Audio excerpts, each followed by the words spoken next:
नमस्कार, मी विश्वा दसा.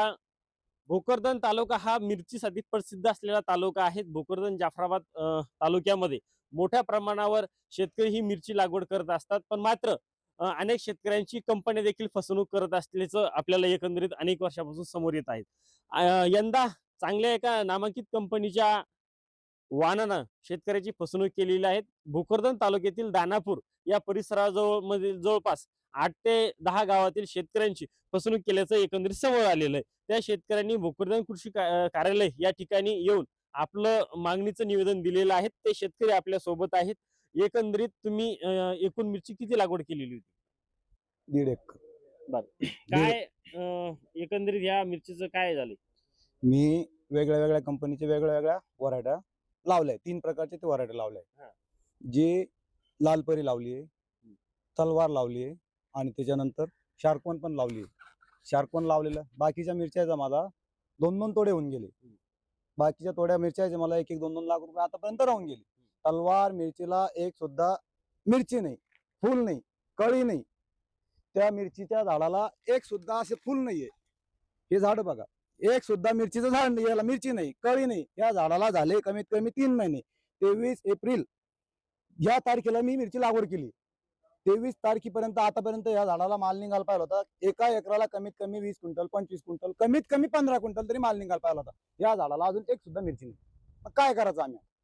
ही तलवार कंपनी बाकीच्या का आपण वेगळ्या कंपनीच्या साईटलाच लावलेली, एकाच वावरात लावलेली, त्याला एकच खर्च चालू आहे. याला पण एकच औषध आहे, याला पण एकच औषध आहे. त्याच्या व्यतिरिक्त काही नाही. बाकीच्या याला माल लागतोय, याला का नाही? मग याच्यावर काय करायचं ते तुम्ही बघा आता. आणि बरं एकंदरीत आपल्यासोबत दुसरे शेतकरी एकूण मिरची या एकरी जेव्हा आपण मिरची लागवड करतो, एकरी किती खर्च येतो? एकरी 1 लाख ते 1.5 लाख रुपये खर्च आहे. मिरची लागवस तो हं. एकरी. आम्ही आता 2 अडीच-3 एकर मिरची लावलेली आहे. आमच्या ज्या वावरामध्ये 2-3 जाती आहे. मुक्ता आहे, काही ज्वालेरी आहे, काही तलवार आहे. त्या मुक्ताची आणि गिरजागोडचे 2-2 तोडे होऊन गेले. हिला फुल नाही, काही नाही, काहीच नाही. आम्ही विकत पाणी घेऊन टाकलं. टँकरनं पाणी आणलं. विहिरीतलं पाणी आटपल्यानंतर तरी पाणी सोडलं. हे दुसऱ्या मिरचीला तोडी निघून राहिली. हिला एक मिरचीचं हिला फुलं नाही आणि काहीच नाहीये या मिरचीला. एकूण किती नुकसान झालं आतापर्यंत? कमीत कमी आमचा खर्च 10 लाख रुपयाच्या पुढे खर्च होऊन जाईल ते मिरचीवर. 10-12 लाख रुपये खर्च होऊन जाईल. अजून तिला 1 रुपयाची आवक नाहीये. घरातूनच पुरी जावक चालू आहे. आपल्या सोबत ह्या ज्या कंपन्या आहेत मार्केटमध्ये मोठमोठाल्या जाहिरात करतात, शेतकऱ्यांना भुलभुलैया करतात आणि आज आपल्या सोबत हे जे वाण आहे, एकंदरीत दाखवायचं वेगळं व्हायचं वेगळं. आता आम्ही कृषी अधिकारी कार्यालय भोकरदन येथे आहे. हे संबंधित आमचे शेतकरी बांधव इथे आमचं येण्याचं कारण जे आहे, जे कलेश कंपनी आहे, त्याची तलवार व्हेरायटी म्हणून ही मिरची आहे. आमच्या शेतकरी बांधवांनी खूप मोठ्या प्रमाणामध्ये मिरची लागवड केली असून या कंपनीला जवळपास मिरची लागवड करून आम्हाला 3 महिने जवळपास झालेले आहे. हिला फुलोरा तर काय, हिचं अजून कशात काही नाही. आमच्या शेतकरी बांधवांचं खूप मोठ्या प्रमाणामध्ये नुकसान झालेलं आहे. त्या संबंधित आम्ही कृषी अधिकारी कार्यालयावर संबंधित तक्रार नोंद केली आहे. त्याची तात्काळ अधिकाऱ्यांनी दखल घ्यावी. बरं एकंदरीत आपण बघतोय तुम्ही वेगवेगळ्या आंदोलनातून नेहमी आंदोलन करतायत. काय एकंदरीत या मिरची बाबत काय असावं? मला या शेतकऱ्यांचा फोन आला. फोन आल्यानंतर मी त्यांची सर्व परिस्थिती जाणून घेतली. त्यांनी सांगितलं, की 3 महिने झाले या मिरचीच्या झाडाला मिरची तर काय साधं फुलही नाही आलं. निश्चितच जर माझ्या शेतकरी राजाची अशी फसवणूक जर या ठिकाणी होत असेल, तर आम्ही या ठिकाणी मोठं जनआंदोलन शेतकऱ्यासाठी आम्ही शेतकरी पुत्र उभे करू आणि संबंधित कंपनीवर कायदेशीर कारवाई झालीच पाहिजे आणि त्याची नुकसान भरपाई माझ्या शेतकरी राजाला भेटली पाहिजे. असंच मी या व्हिडिओच्या तुमच्या मीडियाच्या माध्यमातून सरकारला सांगतो. काय एकंदरीत आपला जो तालुका आहे भोकरदन तालुका, अशा जर फसवणूक होत असेल, तर शेतकरी हा मिरचीकडे वळणार नाही. मुळात आता आपण बघतोय कृषी विभागासमोर आपण उभा आहे. खरं तर तालुका कृषी अधिकारी असतील किंवा गुण नियंत्रक अधिकारी असतील, यांची सुद्धा सुद्धा जबाबदारी आहे की शेतकऱ्यांना बांधावर त्यांनी मार्गदर्शन केलं पाहिजे. मुळात आतापर्यंत मी सुद्धा मिरची उत्पादक शेतकरी आहे. मात्र कृषी विभागाचे अधिकारी साधे फिरकूनही बघत नाही. शेतकरी लाखो रुपयांचा खर्च करतात. त्यातून उत्पन्न निघणे आता या अशा फसवेगिरीमुळे अपेक्षित राहिलेलं नाही.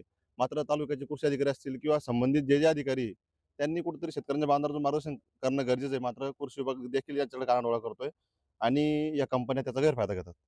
आता तुम्ही जी तक्रार दाखल केलेली आहे, कृषी विभाग फक्त निवेदन स्वीकारणार आहे.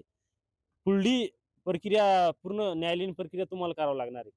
नक्कीच आम्ही त्या संदर्भामध्ये या ठिकाणी या गोष्टीचा आमचा श्वास असेपर्यंत शेवटपर्यंत आम्ही त्या ठिकाणी त्या गोष्टीचा पाठपुरावा करू आणि प्रत्येक त्रस्त शेतकऱ्याला त्या ठिकाणी मदत, आर्थिक जो नुकसान झालेलं आहे, फटका बसलेला आहे, तो मिळवून देण्याचा या ठिकाणी प्रामाणिक प्रयत्न आम्ही नक्कीच या ठिकाणी करू. यासाठी आमचे सहकारी सामाजिक कार्यासाठी तत्परतेने उभे राहणारे आमचे विकास भाऊ जाधव, नारायण भाऊ लोखंडे, दीपक भाऊ आगलावे आणि माझे इतर शेतकरी भाऊ आणि मित्र तर या ठिकाणी सर्वच जण आहे. त्यामुळं आम्ही या ठिकाणी एकजुटीने या ठिकाणी सर्वांना न्याय द्यायचा प्रयत्न करू आणि लढत राहू. एकंदरीत किती शेतकऱ्यांची फसवणूक झाली? एकंदरीत 70 ते 80 शेतकऱ्यांच्या आमच्याकडं कल्पना असल्यानुसार आहे. पण आपल्या माध्यमातून मला वाटतं ज्यावेळेस ही न्यूज जाईल तालुक्यातनं, आजूबाजूच्या तालुक्यातनं ज्या ठिकाणी सिल्लोड असेल, जाफराबाद असेल, भोकरदन असेल, हा जो आपला मिरचीसाठी व्यापाऱ्याचा जो बेल्ट ओळखला जातो किंवा शेतकरी मिरची उत्पादनाचा बेल्ट ओळखला जातो, या ठिकाणी अनेक तक्रारी या ठिकाणी समोर येण्याची शक्यता नाकारता येत नाही.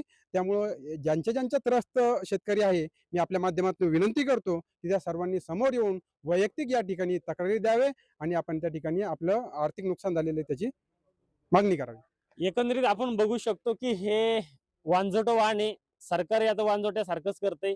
कृषी विभागही देखील याला वांझोट्यासारखंच करणार आहेत आणि या राज्याचा जो कृषी मंत्री आहे त्यांनी याची तातडीने दखल घेऊन ही जी कंपनी आहे तिच्यावर मोठा दावा दाखल करून या कंपनीचं लायसनही रद्द करण्यात यावं आणि अशा फसवणूक करणाऱ्या कंपन्यावर तात्काळ कारवाई करून यांना हद्दपार करावा आणि शेतकऱ्यांचं झालेलं नुकसान शेतकऱ्यांना तातडीने द्यावं. कारण ज्या शेतकऱ्यांना सध्या दुष्काळ परिस्थिती आहे आणि या दुष्काळ परिस्थितीवर अनेक शेतकऱ्यांनी 30-30, 40-40 हजार रुपयाचं पाणी विकत घेऊन आणि एकरी 1-1 लाख रुपये खर्च करून ज्या शेतकऱ्यांनी मोठ्या मेहनतीनं ही मिरची लागवड केली होती त्याच शेतकऱ्याच्या आशेवर निराशेचं पाणी फिरलंय. त्यामुळं या सरकारनं तातडीनं दखल घेऊन या शेतकऱ्यांना न्याय द्यावा.